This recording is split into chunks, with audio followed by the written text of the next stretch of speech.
اللہ نے قرآن میں ارشاد فرما دیا، اے محبوب ہم نے آپ کو سارے جہان کے لیے رحمت بنا کر بھیجا۔ ہم نے سنا ہے، پڑھا بھی ہے اور ہم سنتے آتے ہیں کہ حضور صلی اللہ علیہ وسلم کہیں سے گزر رہے تھے، ایک ہرنی جال میں پھنسی ہوئی تھی، اس نے حضور کے بارگاہ میں دریافت کیا۔ اب بتائیے ہرنی کو ہم کیا سمجھتے ہیں کہ ایک جانور، ایک بے زبان جو بول نہیں سکتی، لیکن وہ ہرنی بھی جانتی تھی کہ جو اس راستے سے آ رہے ہیں، آنے والا کوئی اور نہیں بلکہ رحمت للعالمین آ رہے ہیں۔ جیسے ہی میرے آقا قریب تشریف لائے، ہرنی پکار کر کہتی ہے، یا رسول اللہ میری مدد فرمائیے۔ آقا قریب تشریف لے جاتے ہیں اور ارشاد فرماتے ہیں، بتاؤ کیا ہوا؟ یا رسول اللہ مجھے دیکھیے ہے، مجھے جال میں پھنسا لیا ہے، ایک شخص نے ہمیں گرفتار کر لیا ہے۔ مجھے افسوس اس بات کی نہیں ہے، مجھے افسوس یہ ہے کہ میرے چھوٹے چھوٹے بچے ہیں، وہ بھوک پیاس سے تڑپ کر مر جائیں گے۔ آقا اگر آپ کچھ دیر کے لیے مجھے رہا کرا دیں تو میں اپنی بچوں کو دودھ پلا کر میں واپس آ جاؤں گی۔ یہ وعدہ کون کر رہے ہیں؟ ایک ہرنی جانور بے زبان عرض کر رہی، آقا اگر آپ مجھے رہا دلا دیں، رہا کر دیں تو میں اپنے بچوں کو دودھ پلا کر آ جاؤں گی۔ اچھا، اور یہاں ایک بات حضور فرماتے ہیں، پکا وعدہ کرتی ہو؟ تو مفسران کرام فرماتے ہیں کہ ہرنی کہتی ہے، یا رسول اللہ اگر میں آپ کے وعدے پر نہیں ثابت قدم رہوں گی، آپ کے وعدے کو میں اگر پورا نہیں کروں گی تو مجھ پر اس طرح اللہ کی لعنت برسے جس طرح اس انسان پر برستا ہو جس کے سامنے آپ کا نام لیا ہو اور آپ پر جو درود نہ پڑے، اس پر اس طرح اس قدر اللہ کی لعنت برستی ہے۔ آقا اگر میں آپ کے وعدے کو پورا نہیں کروں گی تو اسی طرح میرے اوپر بھی اللہ کی لعنت برسے۔ پتہ چلا کہ جہاں بھی اللہ کے رسول جیسے ہی ہم سنیں نبی کا نام سن کر فوراً نبی پر درود و سلام پڑھنا چاہیے۔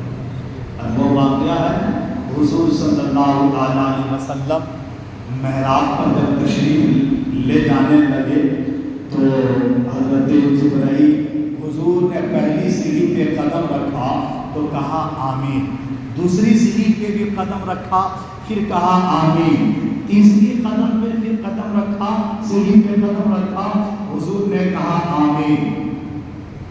جب خطبہ دینے کے بعد صحابہ نے عرض کی، یا رسول اللہ پہلی سیڑھی پہ آپ نے قدم رکھا، کہا آمین، دوسری سیڑھی پہ آپ نے قدم رکھا، کہا آمین، تیسری سیڑھی پہ آپ نے قدم رکھا، کہا آمین۔ یہ آمین آپ نے جو کہا آخر معاملہ سمجھ میں نہیں آیا تو حضور فرماتے ہیں کہ جب میں سیڑھی چڑھ رہا تھا تو جبرائیل آ کر میرے پاس دعا کر رہے تھے، کہہ رہے تھے کہ یا رسول اللہ ہلاک ہو جائے وہ انسان، برباد ہو جائے وہ انسان جس کو رمضان کا مہینہ ملا اور اپنے گناہ کو معاف نہیں کرا پایا۔ اسی لیے میں نے کہا آمین۔ اب بتائیے رمضان کا مہینہ ملے اور ہم اپنے گناہ کو معاف نہیں کرا پائے، اس کے لیے فرشتوں کے سردار نے دعا کی ہے کہ وہ ہلاک ہو جائے، اور اس کے حق میں اس کے لیے نبیوں کے سردار نے آمین کہا ہے۔ تو بتائیے جو انسان رمضان کے مہینہ پائے اور اللہ کو راضی کر کے اپنے گناہ نہ بخشوا پائے تو کیا وہ انسان ہلاک نہیں ہوگا؟ ضرور ہوگا۔ دوسری بات کہا، یا رسول اللہ دوسری سیڑھی میں آپ نے آمین کہا، اس کا کیا ہے؟ تو حضور صلی اللہ علیہ وسلم فرماتے ہیں کہ جب دوسری سیڑھی پہ میں نے قدم رکھا تو جبرائیل علیہ السلام نے کہا کہ ہلاک ہو جائے، برباد ہو جائے وہ آدمی یا رسول اللہ جس کے سامنے آپ کا ذکر کیا جائے اور وہ آپ پر درود نہ پڑے، وہ آدمی ہلاک ہو جائے۔ حضور نے کہا جیسے اس نے دعا کی ہم نے آمین کہا۔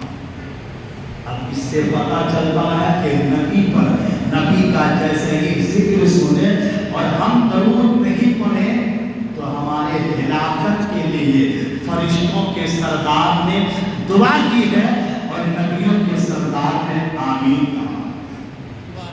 تو جس کے سامنے نبی کا ذکر کیا جائے اور نبی پر درود نہ پڑھے تو آدمی ہلاک و برباد ہو جائے گا۔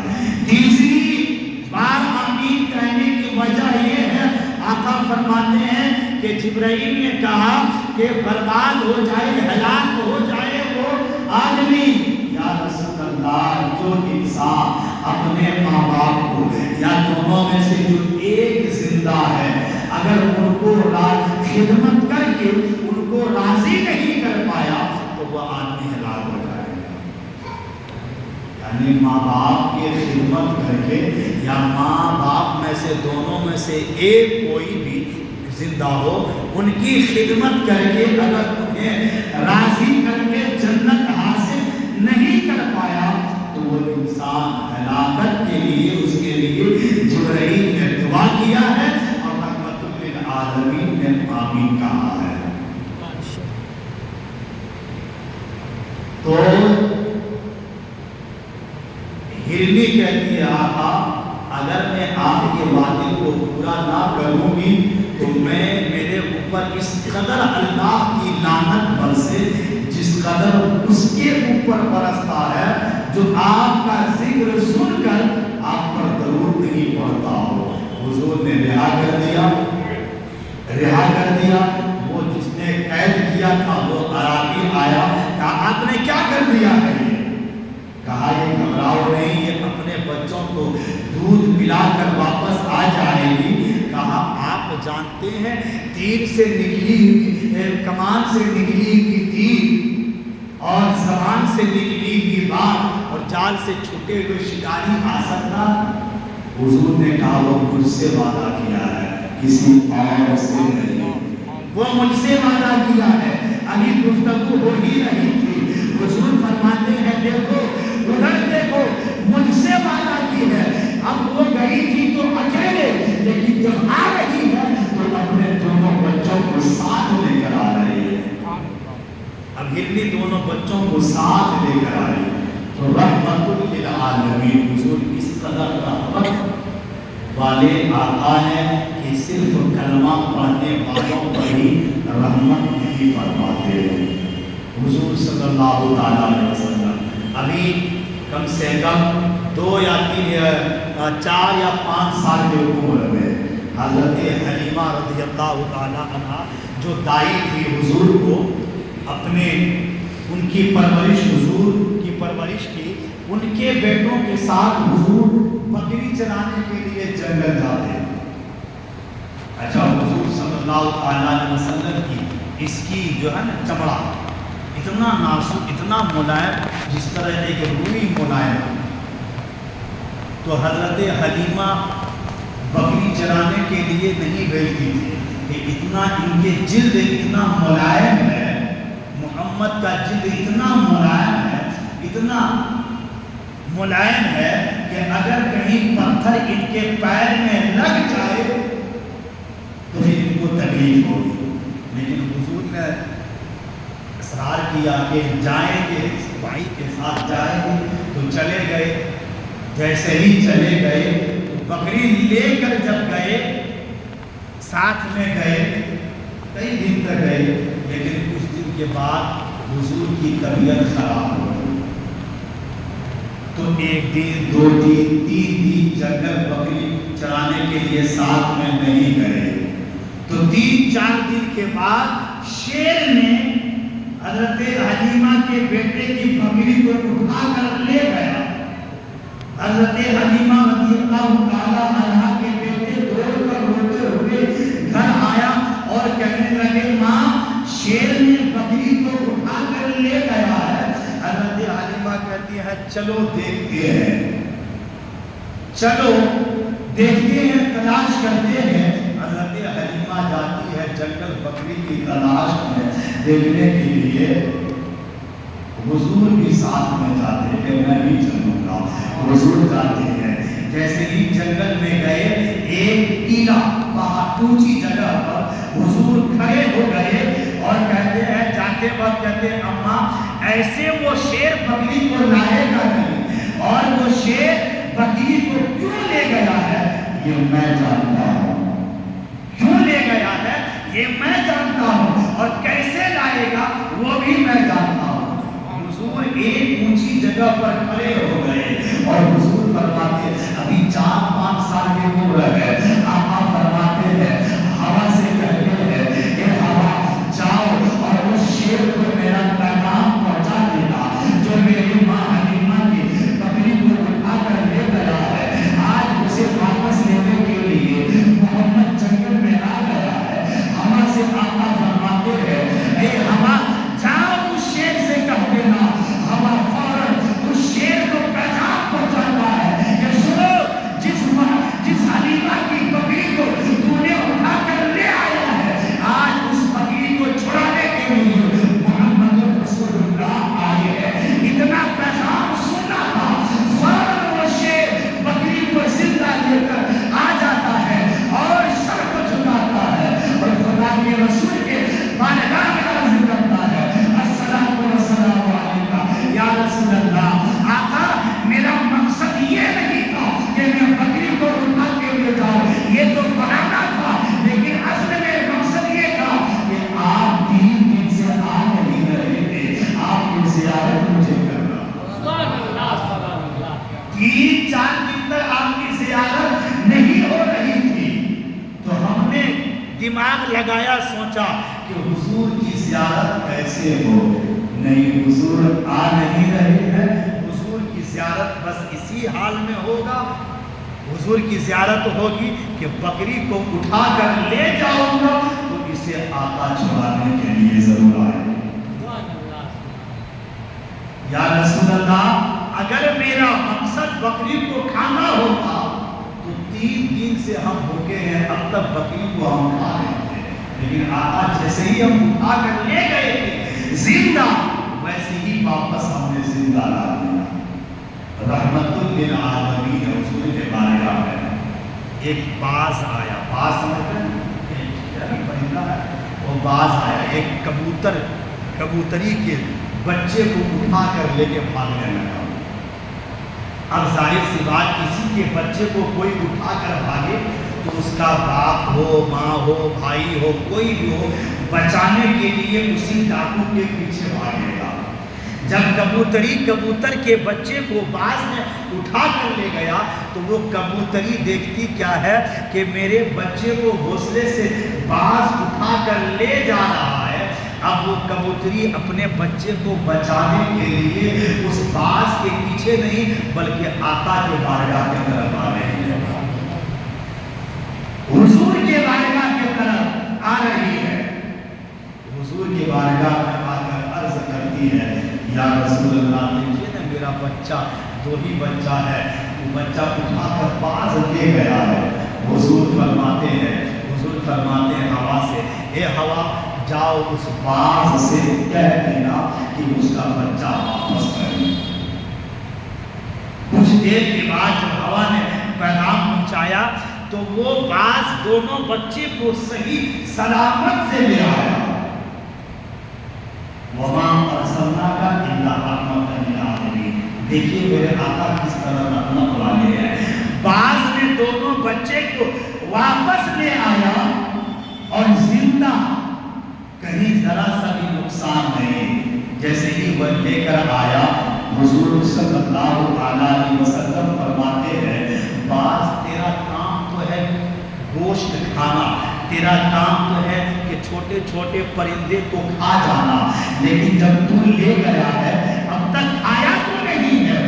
باز بھی عرض کرتا یا رسول اللہ جب میں اس کبوتر کے بچے کو جب میں اٹھا کر لے جا رہا تھا تو اس کی ماں کو یہ چاہیے تھی کہ وہ میرے پیچھے اپنے بچے کو بچانے کے لیے میرے پیچھے آتی، لیکن میرے پیچھے نہیں بلکہ آپ کے بارگاہ کی طرف وہ آنے لگی۔ میں سمجھ گیا کہ اس کی ماں وہ بارگاہ میں جا رہی ہے جہاں سے آج تک کوئی خالی نہیں ہوتا ہے۔ اگر اس کے بچے کو میں کھا جاؤں گا تو اس کی ماں، اگر اس کی ماں نبی کے بارگاہ میں جا رہی ہے تو خالی ہاتھ لوٹے گی، زمانہ کہے گا کہ محمد رسول اللہ کی بارگاہ میں کبوتر آئی، آج اسے خالی لوٹنا پڑے گا۔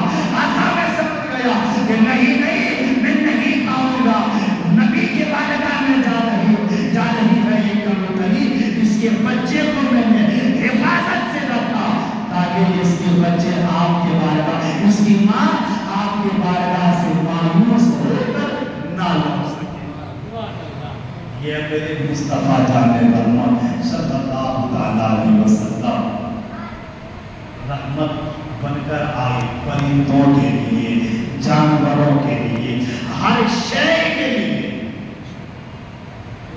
بس آخر بات حضور صلی اللہ علیہ وسلم کس طرح اچھا رحمت دنیا میں جب تک حضور رہے تب رحمت، قبر میں ہے تب بھی رحمت۔ اللہ نے قرآن میں ارشاد فرما دیا وَلَوْ أَنَّهُمْ إِذْ ظَلَمُوا أَنفُسَهُمْ جَاءُوكَ فَاسْتَغْفَرُوا اللَّهَ وَاسْتَغْفَرَ لَهُمُ الرَّسُولُ۔ یہ اللہ کا فرمان قرآن میں ہے۔ اللہ فرماتا ہے انسانوں سے کہ اے لوگوں، اگر تم اپنی جان پر ظلم کر بیٹھو یعنی گناہ کر بیٹھو تو گھبراؤ نہیں، آؤ میرے محبوب کے بارگاہ میں، میرے محبوب کا وسیلہ لو، توبہ کرو، اب تمہاری توبہ کو قبول فرما لیں۔ اگر مرنے کے بعد، قبر میں جانے کے بعد اگر کوئی فائدہ نہیں پہنچتا تو اللہ یہ کیوں ارشاد فرماتا؟ اللہ کو تو فرمانا نہیں چاہیے۔ قرآن کی آیت ہے محمد رسول اللہ، اور یہ کلمہ کا ایک ٹکڑا بھی ہے، اس کا ترجمہ ہے محمد اللہ کے رسول ہیں۔ اگر مرنے کے بعد رسول نہ ہوتے تو قرآن میں اللہ یہ کیوں فرما دیا رسول ہے، بلکہ یہ کہتا محمد اللہ کے رسول تھے۔ لیکن کیا ہے؟ محمد اللہ کے رسول ہے۔ اب سنیے حضور اپنے قبر انور میں جانے کے بعد بھی کس طرح رحمت فرماتے۔ ایک بادشاہ تھا، وہ اپنے تمام وزیر کے ساتھ اپنے چپراسی، اتنا سب اس کے چپراسی کے وزیر تھے، نوکر تھے، سب کے ساتھ وہ حج کرنے گئے۔ اور جب حج کرنے کے بعد مدینہ شریف گئے، حضور کے بارگاہ میں حاضری دے کر لوٹنے لگے تو بادشاہ نے سوچا کیوں نہیں سبوں سے کہا۔ وہ بادشاہ کا ایک خاص غلام تھا جس کا نام تھا برا۔ بادشاہ نے اور لوگوں سے کہا کہ سنو، میرا ایک قریبی غلام ہے، خاص غلام ہے، کیوں نہیں ایسا کرتے ہیں کہ جب ہم لوگ مدینہ شریف سے لوٹ رہے ہیں، جاتے جاتے اس سے کچھ مذاق کر لیتے ہیں۔ بادشاہ نے کہا اپنے اس خاص غلام سے ہم کچھ مذاق کرتے ہیں۔ سبوں نے کہا ہاں۔ بادشاہ نے ایک پرچی، بہت ساری پرچی لکھی اور اس میں کہا کہ تم جہنم سے آزاد ہو، تمہاری حاضری قبول ہو گئی ہے، تم جنتی ہو۔ کئی پرچی میں لکھوا، اپنے سے خود لکھا اور سارے اپنے غلاموں کو بانٹ دیا، ہاتھوں میں دے دیا، سوائے وہ خاص غلام کے، کہا اس سے مذاق کریں گے۔ سب لوگ آئے، بادشاہ بھی آئے اپنے وہ خاص غلام کے پاس اور کہا کہ برا، ہم لوگ نبی کے بارگاہ سے لوٹ رہے ہیں، دیکھو ہمیں نبی کے بارگاہ سے یہ ہمیں سند مل گئی ہے، ہماری حاضری قبول ہو گئی ہے، ہم جہنم سے آزاد ہیں۔ بادشاہ نے مزاق کیا کہ ہم جہنم سے آزاد ہیں، یہ نبی کے بارگاہ سے یہ پرچی ملی ہے۔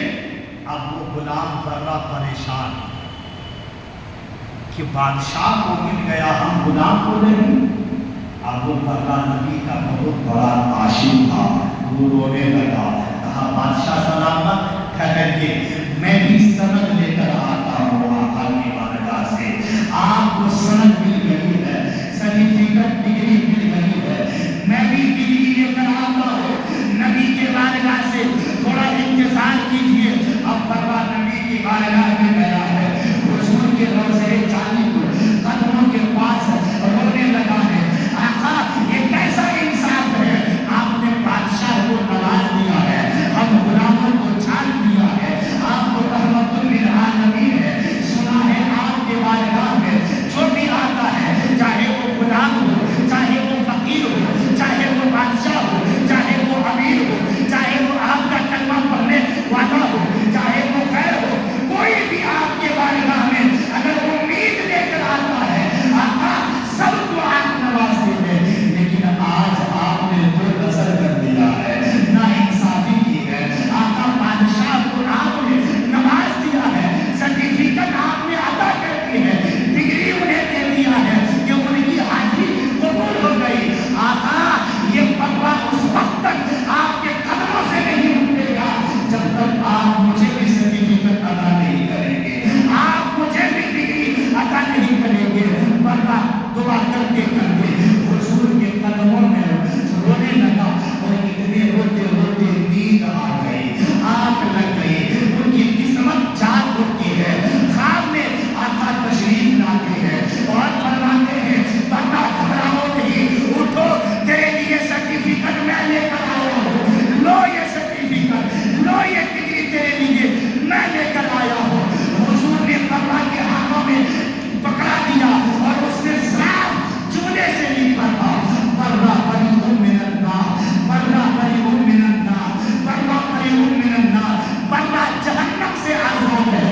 اتنا جیسے ہی سرٹیفکیٹ ہاتھ میں پکڑانا تھا، پروا کی آنکھ کھل گئی، کیا کہتا ہے کہ حضور کو سامنے نہیں ہے لیکن وہ سرٹیفکیٹ ہاتھ میں ہے، لوٹ کر آیا بادشاہ سلامت، حضور نے آپ کو آپ کو سرٹیفکیٹ دے دیا ہے، حضور نے مجھے بھی سرٹیفکیٹ دے دیا ہے، میں بھی جہنم سے آزاد ہوں۔ برا سے مذاق کیا لیکن برا نے حضور کے قدموں میں جا کر دعا کی، گر گرا کر دعا کی، حضور نے خواب میں آ کر وہ سرٹیفکیٹ عطا کیا۔ برا کی جب نیند کھلی وہ ڈگری وہ سرٹیفکیٹ ان کے ہاتھ میں ہے۔ تو حضور رحمت للعالمین ہے، قبر میں رہنے کے بعد بھی حضور ہماری اپنے غلاموں کی مدد کرتے ہیں۔ آقا صلی اللہ علیہ وسلم رحمت للعالمین ہے، تو جب تک دنیا میں رہے تب تک نہیں بلکہ اپنے مزار اقدس میں ہے، وہاں بھی رحمت للعالمین ہے۔ ہماری فریادوں کو بھی سن رہے ہیں، ہماری پکار کو بھی سن رہے ہیں، ہمارے درود کو بھی سن رہے ہیں، ہمارے سلام کو بھی سن رہے ہیں، ہماری فریاد کو بھی سن رہے ہیں، اور حضور ہمارے اعمال کو بھی دیکھ رہے ہیں، کیونکہ حضور فرماتے ہیں میرا دیوانہ، میرا کلمہ پڑھنے والا، میری امت جب کوئی گناہ کام کرتا ہے تو مجھے بہت تکلیف ہوتی ہے، اور جب نیک کام کرتا ہے تو مجھے سکون ملتا ہے، مجھے خوشی ہوتی ہے۔ حضور فرماتے ہیں کہ میں یہیں سے دیکھتا ہوں میری امت جب غلط کام کرتی ہے تو مجھے بہت خراب لگتا ہے، اور جب نیک کام کرتی ہے تو مجھے خوشی ہوتی ہے۔ اور حضور فرماتے ہیں کہ جب میری امت کو ایک کانٹا بھی چبھتا ہے تو درد مجھے ہوتا ہے۔ آقا فرماتے ہیں درد مجھے ہوتا ہے۔ دنیا میں کوئی ایسا، دنیا میں ماں کی ممتا کا اگر مثال دیتے ہیں ماں کی محبت، لیکن ماں کی محبت سے 70 گنا زیادہ اللہ اور اس کے رسول ہم سے پیار کرتے ہیں۔ تو پھر ہم ان کے لیے، نبی کے لیے ہم کیا کچھ نہیں کر رہے؟ حضور کی آمد کے موقع پر ہم جلوس تو ان کے میلاد کیوں نہ منائیں، ان کا ذکر کیوں نہ کریں، ان کا پیغام لوگوں کو ہم کیوں نہ بتائیں، ہم ان کے نام، ان کے ان پر درود سلام کیوں نہ پڑھیں، جب میرے مصطفیٰ جان محمد صلی اللہ علیہ وسلم دنیا میں جب تشریف لا